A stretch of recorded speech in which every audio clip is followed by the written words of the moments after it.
ಕೆಲವೇ ಕ್ಷಣಗಳಲ್ಲಿ ದರ್ಶನ್ ಬೇಲ್ ಭವಿಷ್ಯ ಏನಾಗುತ್ತೆ ಅನ್ನೋದು ಗೊತ್ತಾಗಲಿದೆ. ಈಗಷ್ಟೇ ವಿಚಾರಣೆ ಆರಂಭಗೊಂಡಿದೆ. 6 ಆರೋಪಿಗಳ ಅರ್ಜಿ ವಿಚಾರಣೆಯನ್ನ ನ್ಯಾಯಮೂರ್ತಿಗಳು ಕೈಗೆತ್ತಿಕೊಂಡಿದ್ದಾರೆ. ವಿಶ್ವಜಿತ್ ಶೆಟ್ಟಿ ಅವರ ಪೀಠದಲ್ಲಿ ಈ ವಿಚಾರಣೆಯನ್ನ ಆರಂಭಿಸಲಾಗ್ತಾ ಇದೆ. ದರ್ಶನ್ ಪರವಾಗಿ ವಕಾಲತ್ತನ್ನ ವಹಿಸ್ತಾ ಇದ್ದಾರೆ ಸಿ.ವಿ. ನಾಗೇಶ್ ಅವರು. ತಮ್ಮ ವಾದವನ್ನ ಮುಂದುವರಿಸ್ತಾ ಇದ್ದಾರೆ. ಪ್ರತ್ಯಕ್ಷದರ್ಶಿಗಳ ಹೇಳಿಕೆಯನ್ನ ಆಧರಿಸಿ ಸಿ.ವಿ. ನಾಗೇಶ್ ಅವರ ವಾದ ಕಂಟಿನ್ಯೂ ಆಗ್ತಾ ಇದೆ. ಸೊ ದರ್ಶನ್ಗೆ ಬೇಲ್ ಸಿಗುತ್ತಾ ಇಲ್ವಾ? ದರ್ಶನ್ ಗ್ಯಾಂಗ್ ಒಟ್ಟು 6 ಮಂದಿಯ ಬೇಲ್ ಅರ್ಜಿ ವಿಚಾರಣೆ ಹೈಕೋರ್ಟ್ನಲ್ಲಿತ್ತು. ಈ ಅರ್ಜಿಯ ವಿಚಾರಣೆ ಮಂಗಳವಾರ ಆರಂಭ ಆಗಿತ್ತು. ಇದಾದ ನಂತರದಲ್ಲಿ ಇವತ್ತಿಗೆ ಪ್ರಕರಣವನ್ನ ಮುಂದೂಡಿಕೆ ಮಾಡಿ ಮಧ್ಯಾಹ್ನದ ನಂತರದಲ್ಲಿ ವಾದವನ್ನ ಆಲಿಸ್ತೀನಿ ಅಂತ ನ್ಯಾಯಮೂರ್ತಿಗಳು ತಿಳಿಸಿದ್ರು. ಅದರಂತೆ ಈಗ ಅರ್ಜಿಯ ವಿಚಾರಣೆ ಆರಂಭಗೊಂಡಿದೆ.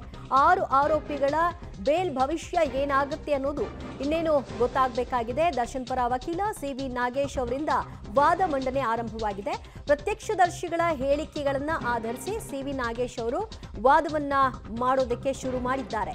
ಪ್ರತ್ಯಕ್ಷದರ್ಶಿಗಳ ಹೇಳಿಕೆಯನ್ನ ಯಾವ ಸಂದರ್ಭದಲ್ಲಿ ಪಡ್ಕೊಳ್ಳಲಾಗಿದೆ ಮತ್ತು ಅದರ ಆಧಾರದ ಮೇಲೆ ಇವರು ಸ್ಪಾಟ್ ಮಹಜರಿಗೆ ಯಾವಾಗ ಹೋದ್ರು, ಆ ಸಾಕ್ಷ್ಯಗಳನ್ನ ಯಾವಾಗ ಸಂಗ್ರಹ ಮಾಡಿದ್ರು ಇತ್ಯಾದಿ ವಿಚಾರಗಳ ಕುರಿತಾಗಿ ಸಿ.ವಿ. ನಾಗೇಶ್ ಅವರು ತಮ್ಮ ವಾದದಲ್ಲಿ ಪ್ರಸ್ತಾಪವನ್ನ ಮಾಡ್ತಾ ಹೋಗ್ತಾರೆ. ಕೆಲವೇ ಕ್ಷಣಗಳಲ್ಲಿ ದರ್ಶನ್ ಬೇಲ್ ಭವಿಷ್ಯ ಏನಾಗುತ್ತೆ ಅಂತ ಗೊತ್ತಾಗುತ್ತೆ. ರೇಣುಕಾಸ್ವಾಮಿ ಮರ್ಡರ್ ಪ್ರಕರಣದ ಆರೋಪಿಗಳು 6 ಮಂದಿ ಈಗ ಬೇಲ್ಗಾಗಿ ಅರ್ಜಿಯನ್ನ ಹಾಕೊಂಡಿದ್ದಾರೆ. ಈ ಪೈಕಿ ಪವಿತ್ರ, ಲಕ್ಷ್ಮಣ್, ನಾಗರಾಜು ಜಾಮೀನು ಅರ್ಜಿಯ ವಿಚಾರಣೆ ಕೂಡ ಈ ಬೇಲ್ ಅರ್ಜಿಯಲ್ಲೇ ನಡೆಯಲಿದೆ. ದರ್ಶನ್ ಸೇರಿದಂತೆ 6 ಮಂದಿಯ ಜಾಮೀನು ಭವಿಷ್ಯ ಇನ್ನೇನು ಗೊತ್ತಾಗುತ್ತೆ. ಇವತ್ತೇ ಆದೇಶ ಆಗ್ಲಿಕ್ಕಿಲ್ಲ. ಯಾಕಂದ್ರೆ ಇವತ್ತು ಸಿ.ವಿ. ನಾಗೇಶ್ ಅವರು ವಾದ ಮಾಡ್ತಾರೆ. ಎಸ್.ಪಿ.ಪಿ ತಮ್ಮ ಒಂದು ಆಕ್ಷೇಪಣೆ ಸಲ್ಲಿಸಿ ಅದರ ಮೇಲೆ ವಾದ ಮಾಡಲಿಕ್ಕೆ ಅವರು ಸಮಯಾವಕಾಶವನ್ನ ಕೋರಬಹುದು ಅಥವಾ ಇವತ್ತೇ ಅವರು ವಾದವನ್ನ ಆರಂಭ ಮಾಡಬಹುದು. ಈ ಎರಡೂ ಕಡೆಗಳ ವಾದ ಪ್ರತಿವಾದವನ್ನ ಆಲಿಸಿ ನಂತರ ಆದೇಶ ಏನಾಗುತ್ತೆ ಅನ್ನೋದು ಗೊತ್ತಾಗುತ್ತೆ. ಬೇಲ್ ಸಿಗುತ್ತಾ ಇಲ್ವಾ ಅಂತ ಯಾವೆಲ್ಲ ಪಾಯಿಂಟ್ಗಳನ್ನ ಇಲ್ಲಿ ತೆಗಿತಾರೆ ಅನ್ನೋದು ಬಹಳ ಮುಖ್ಯ. ಪ್ರತ್ಯಕ್ಷದರ್ಶಿಗಳ ಹೇಳಿಕೆ ಅನುಮಾನವನ್ನು ಮೂಡಿಸ್ತಾ ಇದೆ ಅಂತ ಹೇಳ್ತಾ ಇದ್ದಾರೆ ಸಿ.ವಿ. ನಾಗೇಶ್ ಅವರು. ಪ್ರತ್ಯಕ್ಷದರ್ಶಿಗಳ ಹೇಳಿಕೆಯೇ ಇಲ್ಲಿ ಸೃಷ್ಟಿ ಎಂಬ ರೀತಿಯಾದಂತಹ ಒಂದು ವಾದಕ್ಕೆ ಅವರು ಮುಂದಾಗ್ತಾ ಇದ್ದಾರೆ. ದರ್ಶನ್ ಪರ ವಕೀಲ ಸಿ.ವಿ. ನಾಗೇಶ್ ಅವರು. ಇವತ್ತು ಹೈಕೋರ್ಟ್ನಲ್ಲಿ ಸಿ.ವಿ. ನಾಗೇಶ್ ಅವರ ವಾದ ಆರಂಭವಾಗಿದೆ. ವಿಶ್ವಜಿತ್ ಶೆಟ್ಟಿ ಅವರ ಪೀಠದಲ್ಲಿ ಈ ಅರ್ಜಿಯ ವಿಚಾರಣೆಯನ್ನ ನಡೆಸಲಾಗ್ತಾ ಇದೆ. ಇಬ್ಬರು ಪ್ರತ್ಯಕ್ಷದರ್ಶಿಗಳ ಹೇಳಿಕೆ ಅನುಮಾನ ಮೂಡಿಸುವಂತಿದೆ ಅಂತಿದ್ದಾರೆ ನಾಗೇಶ್ ಅವರು. ಪ್ರತ್ಯಕ್ಷದರ್ಶಿಗಳು ಸ್ಥಳದಲ್ಲಿ ಇರಲಿಲ್ಲ ಅಂತ ಭಾಸವಾಗ್ತಿದೆ. ಪ್ರತ್ಯಕ್ಷದರ್ಶಿಗಳು ಸ್ಪಾಟ್ನಲ್ಲಿ ಇರಲಿಲ್ಲ. ಆ ಇಬ್ಬರು ಪ್ರತ್ಯಕ್ಷದರ್ಶಿಗಳ ಹೇಳಿಕೆಯನ್ನ ಇವರು ಕಲೆ ಹಾಕಿದ್ದೀವಿ ಅಂತ ದೋಷಾರೋಪ ಪಟ್ಟಿಯಲ್ಲಿ ಉಲ್ಲೇಖ ಮಾಡಿದ್ದಾರೆ. ಅದೇ ಒಂದು ರೀತಿಯ ಅನುಮಾನವನ್ನ ಮೂಡಿಸ್ತಾ ಇದೆ ಅಂತ ಹೇಳ್ತಾ ಇದ್ದಾರೆ ಸಿ.ವಿ. ನಾಗೇಶ್. ಈ ಘಟನೆ ನಡೆದಂತಹ ಸ್ಥಳದಲ್ಲಿ ಪ್ರತ್ಯಕ್ಷದರ್ಶಿಗಳು ಇರಬೇಕು. ಆದರೆ ಇಲ್ಲಿ ಪ್ರತ್ಯಕ್ಷದರ್ಶಿಗಳು ಇಬ್ಬರನ್ನ ಹಾಕಿದ್ದಾರೆ. ಅವರಿಬ್ಬರ ಹೇಳಿಕೆಗಳು ಅವರು ಸ್ಪಾಟ್ನಲ್ಲಿ ಇದ್ರಾ ಇಲ್ವಾ ಇದೆಲ್ಲದರ ಬಗ್ಗೆ ಇಲ್ಲಿ ಪ್ರಸ್ತಾಪ ಆಗ್ತಾ ಇದೆ. ಪ್ರತ್ಯಕ್ಷದರ್ಶಿಗಳು ಸ್ಥಳದಲ್ಲಿ ಇರಲಿಲ್ಲ ಅಂತ ಭಾಸವಾಗ್ತಿದೆ ಅಂತ ಇದ್ದಾರೆ ನಾಗೇಶ್ ಅವರು. ಹಾಗಾದ್ರೆ ಇವರು ಹೇಗೆ ಪ್ರತ್ಯಕ್ಷದರ್ಶಿಗಳಾಗ್ತಾರೆ ಅನ್ನುವಂತಹ ಪ್ರಶ್ನೆಯನ್ನು ಕೂಡ ತನಿಖಾಧಿಕಾರಿಗಳಿಗೆ ಎತ್ತಾ ಇದ್ದಾರೆ. ಕೆಲವೇ ಕ್ಷಣಗಳಲ್ಲಿ ದರ್ಶನ್ ಬೇಲ್ ಭವಿಷ್ಯ ಏನು ಅನ್ನೋದು ಗೊತ್ತಾಗುತ್ತೆ. ಈಗ ಪ್ರತ್ಯಕ್ಷದರ್ಶಿಗಳ ವಿಚಾರವಾಗಿ ವಾದವನ್ನ ಆರಂಭ ಮಾಡಿದ್ದಾರೆ ಹೈಕೋರ್ಟ್ನಲ್ಲಿ. ಈಗಾಗಲೇ ದರ್ಶನ್ ಮಧ್ಯಂತರ ಜಾಮೀನನ್ನು ಪಡ್ಕೊಂಡಿದ್ದಾರೆ. ಅವರು ಹೆಲ್ತ್ ಗ್ರೌಂಡ್ಸ್ ಮೇಲೆ ಮಧ್ಯಂತರ ಜಾಮೀನನ್ನು ಪಡ್ಕೊಂಡಿದ್ದಾರೆ. 4 ವಾರಗಳು ಕಳೆದಿದೆ. 2 ವಾರಗಳಷ್ಟೇ ಬಾಕಿ ಉಳ್ಕೊಂಡಿದೆ. ಅದರ ಮಧ್ಯದಲ್ಲಿ ರೆಗ್ಯುಲರ್ ಬೇಲ್ ಅರ್ಜಿಯ ವಿಚಾರಣೆ ಆರಂಭ ಆಗಿದೆ. ಇಬ್ಬರು ಪ್ರತ್ಯಕ್ಷದರ್ಶಿಗಳ ಉಲ್ಲೇಖದ ಬಗ್ಗೆ ಮಾತನಾಡ್ತಾ ಇದ್ದಾರೆ ಸಿ.ವಿ. ನಾಗೇಶ್. ಪ್ರತ್ಯಕ್ಷದರ್ಶಿಗಳ ಹೇಳಿಕೆ ಅನುಮಾನ ಮೂಡಿಸ್ತಾ ಇದೆ. ಬಿಕಾಸ್ ಅವರು ಸ್ಥಳದಲ್ಲಿ ಇರಲಿಲ್ಲ ಅಂತ ಭಾಸವಾಗ್ತಾ ಇದೆ. ಅವರು ಸ್ಥಳದಲ್ಲಿ ಇರಲಿಲ್ಲ ಅನ್ನೋದಾದ್ರೆ ಅವರು ಹೇಗೆ ಪ್ರತ್ಯಕ್ಷದರ್ಶಿಗಳಾಗ್ತಾರೆ? ಪ್ರತ್ಯಕ್ಷದರ್ಶಿಗಳು ಅಂದ್ರೆ ಅಲ್ಲಿ ಘಟನೆ ಏನಾಯ್ತು, ಯಾರ್ಯಾರಿದ್ರು, ಯಾರ್ಯಾರು ಹಲ್ಲೆ ನಡೆಸಿದ್ರು, ಆ ಸಂದರ್ಭದಲ್ಲೇ ಆತ ಮೃತಪಟ್ನ, ಇದೆಲ್ಲದರ ಬಗ್ಗೆ ಪ್ರತ್ಯಕ್ಷದರ್ಶಿಗಳ ಹೇಳಿಕೆ ಬಹಳ ಇಂಪಾರ್ಟೆಂಟ್ ಆಗುತ್ತೆ. ನರೇಂದ್ರ ಸಿಂಗ್, ಮಲ್ಲಿಕಾರ್ಜುನ್ ಹೇಳಿಕೆ ಪ್ರಸ್ತಾಪಿಸ್ತಾ ಇದ್ದಾರೆ. ಇಬ್ಬರ ಹೇಳಿಕೆಯಲ್ಲಿ ವ್ಯತ್ಯಾಸ ಇದೆ ಅಂತಿದ್ದಾರೆ ನಾಗೇಶ್. ಪ್ರತ್ಯಕ್ಷದರ್ಶಿಗಳ ಹೇಳಿಕೆ ಬಗ್ಗೆಯೇ ಅನುಮಾನವನ್ನ ವಕೀಲ ಸಿ.ವಿ. ನಾಗೇಶ್ ಅವರು ಮಾಡ್ತಾ ಇದ್ದಾರೆ. ಪ್ರತ್ಯಕ್ಷದರ್ಶಿ ನರೇಂದ್ರ ಸಿಂಗ್ ಮತ್ತು ಮಲ್ಲಿಕಾರ್ಜುನ್ ಇವರಿಬ್ಬರ ಸ್ಟೇಟ್ಮೆಂಟ್ ಅನ್ನ ಕಲೆ ಹಾಕಿದ್ದಾರೆ. ಆದರೆ ಇಬ್ಬರ ಹೇಳಿಕೆಗಳಲ್ಲೂ ಕೂಡ ವ್ಯತ್ಯಾಸಗಳಿದೆ. ಇಬ್ಬರೂ ಕೂಡ ಅಲ್ಲೇ ಇದ್ರು ಅನ್ನೋದಾದ್ರೆ ಇಬ್ಬರ ಹೇಳಿಕೆ ಕೂಡ ಒಂದೇ ರೂಪದಲ್ಲಿ ಇರಬೇಕು. ಆದರೆ ಇಬ್ಬರ ಹೇಳಿಕೆಯಲ್ಲಿ ವ್ಯತ್ಯಾಸಗಳು ಕಾಣಿಸ್ತಾ ಇದೆ. ಅವರು ಸ್ಪಾಟ್ನಲ್ಲಿ ಇರಲಿಲ್ಲ ಅನ್ನೋದು ಈ ಮೂಲಕವಾಗಿ ಭಾಸವಾಗ್ತಾ ಇದೆ ಅನ್ನುವಂತಹ ಅನುಮಾನವನ್ನ ಸಿ.ವಿ. ನಾಗೇಶ್ ಅವರು ವ್ಯಕ್ತಪಡಿಸ್ತಾ ಇದ್ದಾರೆ. ಇಲ್ಲಿ ಪ್ರತ್ಯಕ್ಷದರ್ಶಿಗಳಾಗಿ ನರೇಂದ್ರ ಸಿಂಗ್ ಮತ್ತು ಮಲ್ಲಿಕಾರ್ಜುನ್ ಹೇಳಿಕೆಗಳನ್ನ ದಾಖಲು ಮಾಡಿಕೊಳ್ಳಲಾಗಿತ್ತು. ದೋಷಾರೋಪ ಪಟ್ಟಿಯಲ್ಲಿ ಇವರನ್ನ ಪ್ರತ್ಯಕ್ಷದರ್ಶಿಗಳು ಅಂತ ಪರಿಗಣಿಸಲಾಗಿತ್ತು. ಈಗ ಇಬ್ಬರು ಸ್ಪಾಟ್ನಲ್ಲಿ ಇರಲಿಲ್ಲ ಅನ್ನೋ ವಿಷಯವನ್ನ ಹೇಳ್ತಾ ಇದ್ದಾರೆ. ಪ್ರತ್ಯಕ್ಷದರ್ಶಿಗಳು ಪ್ರತ್ಯಕ್ಷದರ್ಶಿಗಳ ಹೇಳಿಕೆ ಬಗ್ಗೆ ಅನುಮಾನವನ್ನ ವ್ಯಕ್ತಪಡಿಸಿ ಅವರು ಸ್ಪಾಟ್ನಲ್ಲಿ ಇರಲಿಲ್ಲ ಅನ್ನೋದಕ್ಕೆ ಏನು ವ್ಯತ್ಯಾಸ ಬರ್ತಾ ಇದೆ ಅನ್ನೋದರ ಬಗ್ಗೆ ಕೋಟ್ ಮಾಡ್ತಾ ಇದ್ದಾರೆ. ಇಬ್ಬರ ಹೇಳಿಕೆಯಲ್ಲಿ ವ್ಯತ್ಯಾಸ ಇದೆ ಅನ್ನೋದನ್ನ ಹೇಳ್ತಾ ಇದ್ದಾರೆ. ಆ ವ್ಯತ್ಯಾಸ ಯಾವುದು? ಕಾರುಗಳ ಬಂದು ಹೋಗಿರುವುದರ ಬಗ್ಗೆ ಹೇಳಿಕೆ ಕೊಟ್ಟಿದ್ದಾರೆ. ಯಾವ ಕಾರುಗಳು ಏನು ಅನ್ನೋದರ ಬಗ್ಗೆ ವ್ಯತ್ಯಾಸ ಅಂತ. ಈ ಬಗ್ಗೆ ಹೆಚ್ಚಿನ ಮಾಹಿತಿ ಪಡೆಯೋಣ ನಮ್ಮ ಪ್ರತಿನಿಧಿ ನರಸಿಂಹಮೂರ್ತಿಯಿಂದ. ನರಸಿಂಹಮೂರ್ತಿ, ಈಗ ವಾದವನ್ನ ಆರಂಭ ಮಾಡಿದ್ದಾರೆ ಸಿ.ವಿ. ನಾಗೇಶ್ ಅವರು. ಇಲ್ಲಿ ಪ್ರಮುಖವಾಗಿ ಪ್ರತ್ಯಕ್ಷದರ್ಶಿಗಳ ವಿಚಾರವನ್ನ ಪ್ರಸ್ತಾಪಿಸ್ತಾ ಇದ್ದಾರೆ. ಅಂದ್ರೆ ಅನುಮಾನ ಮೂಡಿಸುವಂತಹ ಬೆಳವಣಿಗೆ ಇಬ್ಬರ ಸ್ಟೇಟ್ಮೆಂಟ್ನಲ್ಲಿ ಏನಿದೆ ಅಂತ ಅವರ ವಾದ ಆಗ್ತಿದೆ. ದಿವ್ಯಾ, ಇದೀಗ ಕೆಲವೇ ಕ್ಷಣಗಳ ಹಿಂದೆ ಹೈಕೋರ್ಟ್ನಲ್ಲಿ ದರ್ಶನ್ರ ಜಾಮೀನಿನ ಅರ್ಜಿಯ ವಿಚಾರಣೆ ಆರಂಭವಾಗಿದೆ. ದರ್ಶನ್ ಪರ ಹಿರಿಯ ವಕೀಲ ಸಿ.ವಿ. ನಾಗೇಶ್ ಅವರು ತಮ್ಮ ವಾದವನ್ನ ಕಂಟಿನ್ಯೂ ಮಾಡಿದ್ದಾರೆ. ಕಳೆದ 2 ದಿನಗಳ ಹಿಂದೆಯೂ ಕೂಡ ತಮ್ಮ ವಾದವನ್ನ ಮಾಡಿದ್ರು.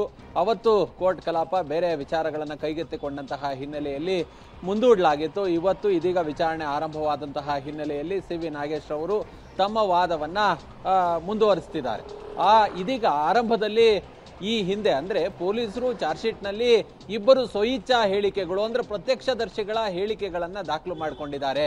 ಅದು ಒಬ್ಬ ನರೇಂದ್ರ ಸಿಂಗ್ ಅಂತೇಳಿ ಮತ್ತೊಬ್ಬ ಮಲ್ಲಿಕಾರ್ಜುನ್ ಅಂತೇಳಿ ಈ ಇಬ್ರು ಕೂಡ ಈ ಇಬ್ಬರ ಹೇಳಿಕೆಗಳು ಅಂದ್ರೆ 161 CRPC 161 ಮತ್ತೆ CRPC 164 ಈ ಎರಡು ಹೇಳಿಕೆಗಳಿಗೂ ಕೂಡ ವ್ಯತ್ಯಾಸಗಳಿದೆ. ಆ ಎರಡರಲ್ಲಿ ಸಾಮ್ಯತೆಗಳು ಕಂಡು ಬರ್ತಿಲ್ಲ. ಎಲ್ಲೋ ಒಂದ್ ಕಡೆ ಇವರೇ ಕೊಡ್ಸಿ ಇದೆ ಈ ರೀತಿಯಾಗಿ ಬರ್ಸಿದ್ರ ಅನ್ನೋ ಒಂದು ಅನುಮಾನಗಳು ಇವರ ಹೇಳಿಕೆಯಲ್ಲಿ ನಮಗೆ ಕಾಡ್ತಿದೆ.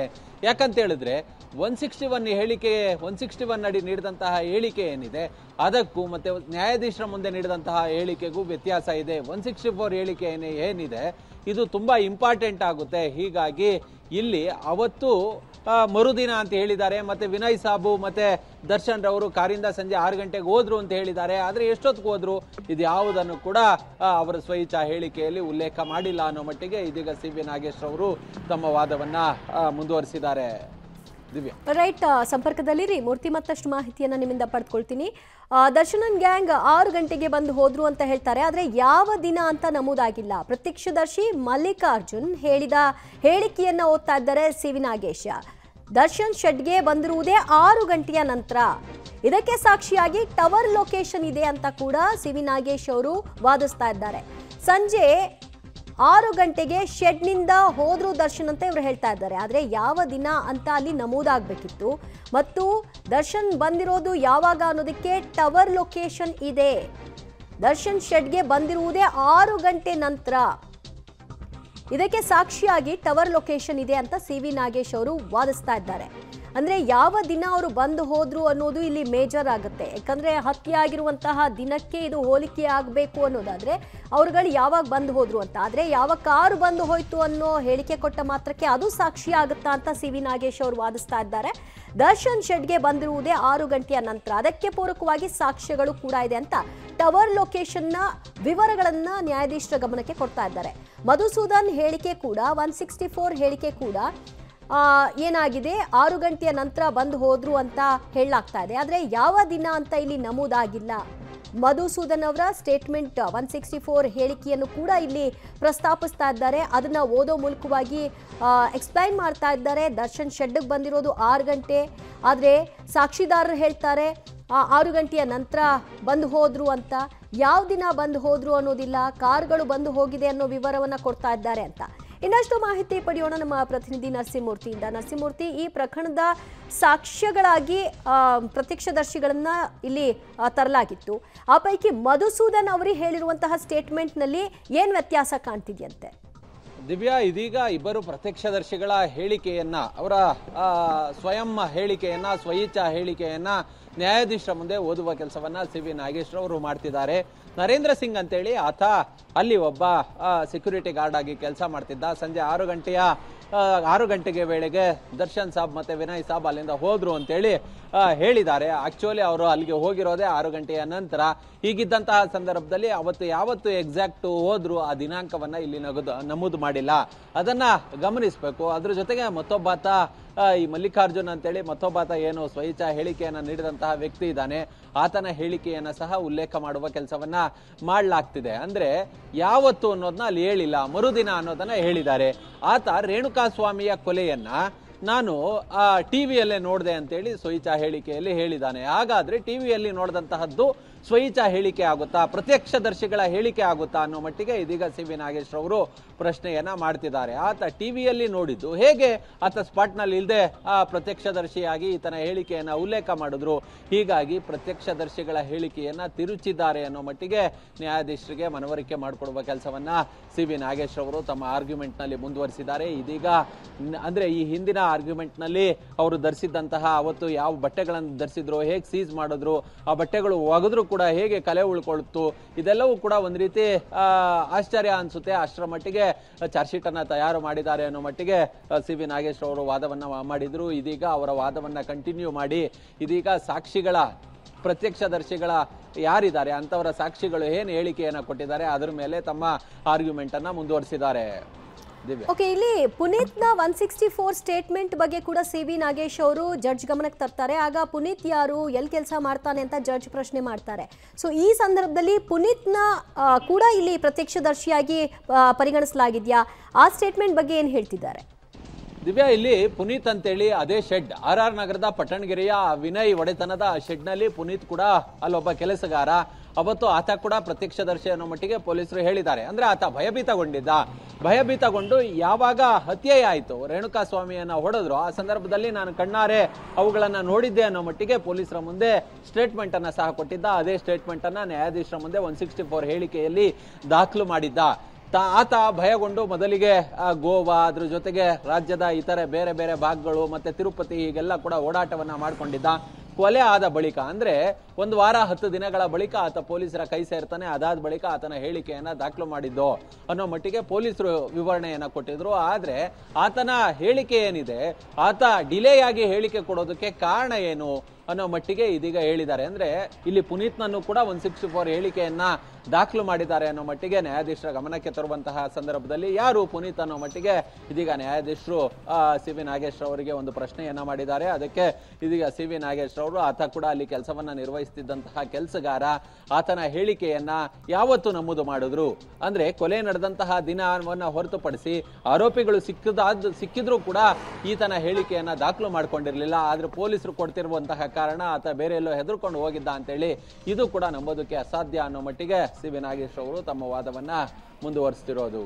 ಓಕೆ, ಮೂರ್ತಿ ಸಂಪರ್ಕದಲ್ಲಿ ಇನ್ನಷ್ಟು ಮಾಹಿತಿ ನಿಮ್ಮಿಂದ ಪಡೆದುಕೊಳ್ತೀವಿ. ಸದ್ಯ ಮತ್ತೊಬ್ಬ ಪ್ರತ್ಯಕ್ಷದರ್ಶಿ ಪುನೀತ್ನ ವಿವರವಾಗಿ ಮಾತನಾಡ್ತಾ ಇದ್ದಾರೆ. ಜೂನ್ 21ನೇ ತಾರೀಕು ಪುನೀತ್ ಅವರ 161 ಹೇಳಿಕೆಯನ್ನ ದಾಖಲು ಮಾಡಲಾಗುತ್ತೆ.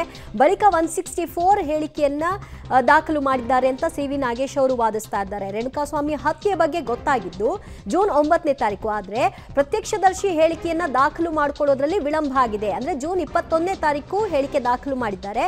ಪುನೀತ್ 164 ಹೇಳಿಕೆ ಕೂಡ ಓದೋ ಮೂಲಕವಾಗಿ ಅದರ ವಿವರಣೆಗಳನ್ನ ಕೊಡ್ತಾ ಇದ್ದಾರೆ. ಈ ಸಂದರ್ಭದಲ್ಲಿ ಜಡ್ಜ್ ಕೇಳ್ತಾರೆ, ಪುನೀತ್ ಯಾರು, ಆತ ಕೂಡ ಅಲ್ಲೇ ಕೆಲಸ ಮಾಡೋಣ ಅಂತ. ಹೌದು, ಇವರೆಲ್ಲ ಶೆಡ್ ನಲ್ಲಿ ಕೆಲಸ ಮಾಡುವಂತಹ ಯುವಕರು ಅಂತ ಸಿ ವಿ ನಾಗೇಶ್ ಅವರು ವಾದದಲ್ಲಿ ಹೇಳ್ತಾ ಹೋಗ್ತಾ ಇದ್ದಾರೆ. 164 ಫಸ್ಟ್ ದಾಖಲು ಮಾಡ್ಕೊಳ್ತಾರೆ, ಆನಂತರ 164 ಹೇಳಿಕೆ ದಾಖಲು ಮಾಡ್ತಾರೆ.